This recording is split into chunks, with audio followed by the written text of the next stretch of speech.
जब से रसिया और यूक्रेन का युद्ध शुरू हुआ है, अगर सबसे ज़्यादा किसी को फ़ायदा हुआ है तो वो है अमेरिका। और अब भारत की बात 20 से ज़्यादा देशों को समझ में आने लगी है। अमेरिका ने पूरी दुनिया में सभी देशों पर यह दबाव बनाया कि वो रसिया के साथ व्यापार ना करे। अमेरिका ने भारत पर भी कई बार दबाव बनाने की कोशिश की, पर आज का भारत इतना मूर्ख नहीं है और ना ही वो किसी के दबाव में आकर कोई फैसला ले रहा है।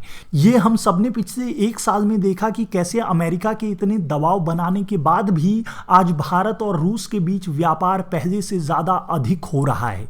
भारत का साफ कहना है कि हमें जो अच्छी चीज़ें देगा और जो किफ़ायती दाम पे देगा, हम उससे सामान लेंगे, चाहे वो रूस हो या अमेरिका। शुरू में ये बात पूरी दुनिया में कई देशों को बहुत बुरी लगी थी और उन्होंने भारत के इस कदम की खूब आलोचना की थी और सोचा था कि आलोचना से भारत पे दबाव बनेगा और फिर भारत रूस के साथ व्यापार बंद कर देगा। पर ऐसा हुआ नहीं।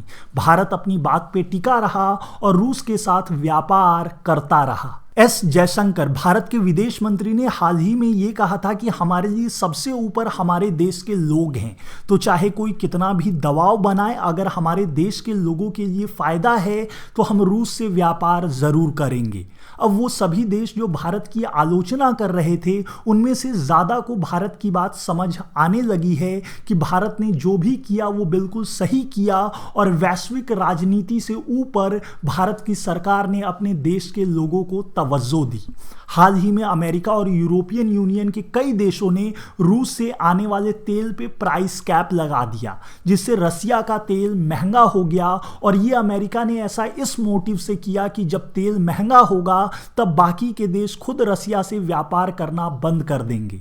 यूरोपियन यूनियन के सभी देश इस फैसले में अमेरिका के साथ थे। खैर, इसका असर भारत पे फिर भी नहीं पड़ा, क्योंकि जो प्राइस कैप अमेरिका ने लगाया था वो तेल को ले जाने और ले आने के लिए जो शिपिंग कॉस्ट है उस पे लगाया था। तो रूस और भारत की बात हुई कि हम उन देशों के शिप्स का इस्तेमाल ही बंद कर देंगे। अब जब युद्ध को एक साल होने वाला है तो अब यूरोपियन यूनियन के आधे से ज़्यादा देशों में फूट पड़ गई है और उन्हें भारत की रणनीति ज़्यादा पसंद आ रही है कि भारत अपने लोगों को सबसे ऊपर रख के सारे बिजनेसेस कर रहा है, ना कि किसी के दबाव में या किसी के कहे में आके। बात ये हुई है कि तेल की तरह ही अमेरिका ने ये कहा कि रसिया से आने वाले गैस पर भी प्राइस कैप लगा देना चाहिए। इस पे यूरोपियन यूनियन के आधे देश असमंजस में फंस गए हैं कि अगर वो ऐसा करते हैं तो उनके देश में जो गैस की कीमतें अभी कई गुना बढ़ी हुई है वो और ज़्यादा बढ़ जाएंगी और इसका पूरा असर उनके देश की जनता पे पड़ेगा। आपको बता दें कि यूरोप में ज़्यादातर देशों में सालों ठंड का मौसम रहता है, जिसकी वजह से उन्हें अपने घरों को गर्म करने के लिए नेचुरल गैस की ज़रूरत पड़ती है। और अगर गैस पे प्राइस कैप लग जाता है तो उनकी अर्थव्यवस्था, जो कि पहले ही डूबने की कगार पे है, वो पूरी तरह से डूब जाएगी। इसी बात को लेकर यूरोपियन यूनियन के सारे देशों में फूट पड़नी शुरू हो गई है और उन्हें अब समझ आने लगा है कि प्राइस कैप लगाने से और इस युद्ध से अगर किसी को सबसे ज़्यादा फायदा है तो वो अमेरिका को ही है।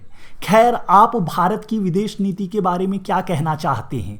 अपने विचार हमें कमेंट बॉक्स में ज़रूर बताएं।